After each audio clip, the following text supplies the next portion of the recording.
Hello, my friends.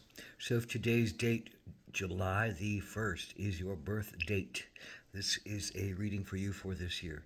It's a four-card pull, a general energy card, a challenge you might face this year, an action you might need to take to keep yourself in balance this year, and an outcome. Where does this all go? So, the general energy card for this year is the animal. And the animal is all about getting back in touch with the animal part of ourselves, the raw, instinctive, drinking from waterfalls, howling at the moon, listening to the night sounds, uh, getting into the woods, getting into our physical bodies, getting into the nature of our being, running, playing, romping. It's all those energies that say we are in physical form, and we cannot forget our physical form, and we cannot forget that a lot of our pushes are driven by our animal side of things, that taste for certain things, that love for certain things, that lust for certain things, that energy for certain things.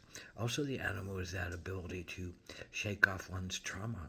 Have you ever seen an animal come out of some kind of an attack where it froze itself, and now it has to shake every part of its body out in order for it to release any trauma that it has, so it can go forward in its world and not be so stuck in the fear of what might come next. It doesn't want to repeat that same thing, so it has to shake everything out so it can be alive and alert for the very next moment. So what's the challenge for you? It's the King of Swords.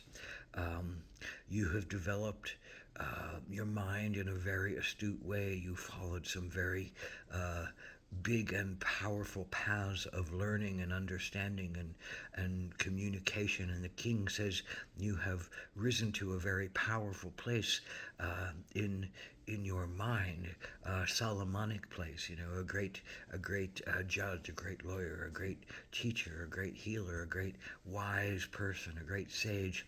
But something has ended. That's what the king means. Something has ended, and it's time to drop what you have created and move on to something else. Look back with celebration and satisfaction at where you have come, but recognize you can't stay in this place of ending, that you have to begin something new. So why are you afraid? What is your challenge to jump into something new? And what is that something new that it seems like it wants to call to you? Well, it's the otter. And if you've been in your mind with the King of Swords and your card is the animal, your action to take this year might be to be like the otter and be playful and be coquettish and be sexual and sensual and jump in the water and be on the water and be in the land, meaning be in your emotions and be in your physical body and touch something deeper than your mind has allowed you to touch. So that is your action to take to bring your mind into balance.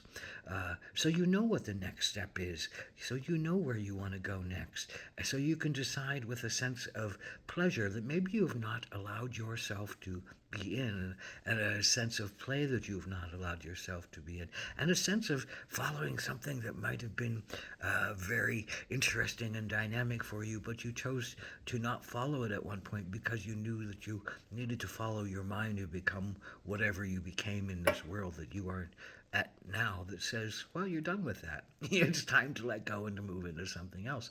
So the otter is here to help you move into something else. You have to find your playfulness. You have to find your love of life, your taste of the animal, your part of the nature that frolicsome, inquisitive, and vibrant being. So where does this all lead? Well, it leads to you've carried a lot of weight for a long time, and sometimes the burdens you've carried in your mind have been things that have, drug you down and made you feel challenged and made you sometimes not feel like there's a positive way out. But there's another burden that you can carry, and that's the burden of love and the burden of joy and the burden of compassion and the burden of light. And the burden of light says, well, you're more than just your mind. You are your body, you are your soul, you are your spirit, you are your emotions, you are all of these things, and you are none of these things at the same time. So how can you lighten up? How can you be fresher? How can you be a more alive and trusting in your dynamic? And how can you spread that burden of the flower of your mind? Let your mind flower this year. This is a very powerful point of being. You need your intuition. You can't just be in your mind. Your intuition and your analysis are your balance points of your mind. You only can, if you only use your mind, you fall into the ruts of doing the same thing because it makes logical sense to do the same things over and over again quite often until you can't do them. And if you only listen to your intuition, you might not have any grounding to be able to go forward. You need both your grounding and your analysis and your recognition of sometimes you need to change your paths, but sometimes you have to hear your intuition in order for you to make a clear and clean decision about what is the right path for me now. And that's what this year about. This year is about listening to your intuition that comes through your emotional body, your heart body, your spirit body that says there's more than just your mind and your analysis right now, and you have to let something go in order to let something in. Maybe it's love. Maybe it's adventure. Maybe it's freedom. Maybe it's dance and song and joy, things that you may not have allowed yourself to incorporate into your life and into your being to such a high degree before. So blessed be to the animal part of self that is streaming forward this year and that is talking to you in ways that you have not allowed yourself to hear before because it wasn't the right time.